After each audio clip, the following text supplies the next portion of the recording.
Kilig match, Miss Carl, may pambubuking na naman. Na in love ng todo sa Kim Pao kahit hating gabi.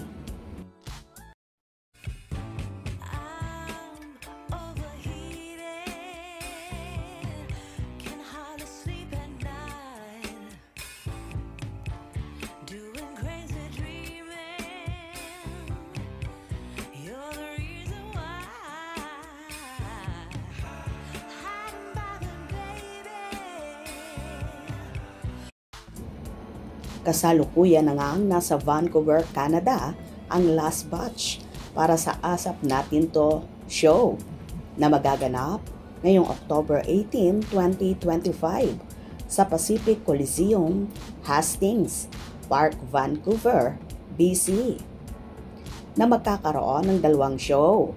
Show 1 ng 12 p.m. at 7:30 p.m. naman ang show 2.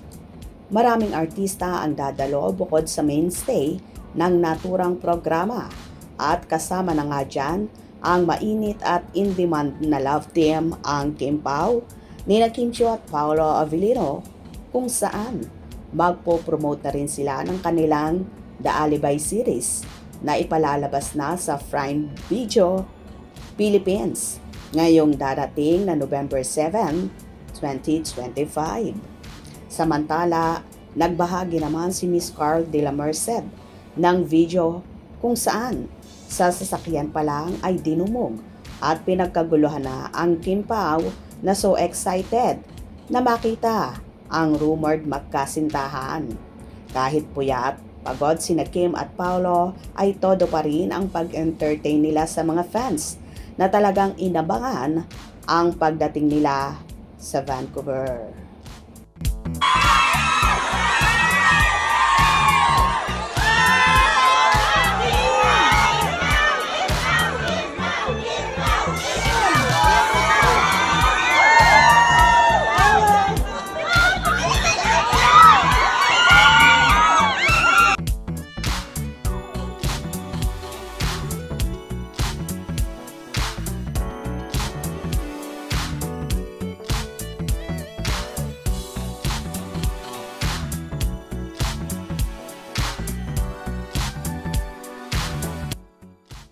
Anyway, may isa namang larawan ang inilabas si Miss Carl sa kanyang Instagram story kung saan hating gabi na at makikita sa naturang larawan ang dalawang tao na nakatalikod na babae at lalaki na maaaninag mo na sina Kim at Paolo yon na tila naglalakad ang dalawa sa kahabaan ng kalsada at namamasyal.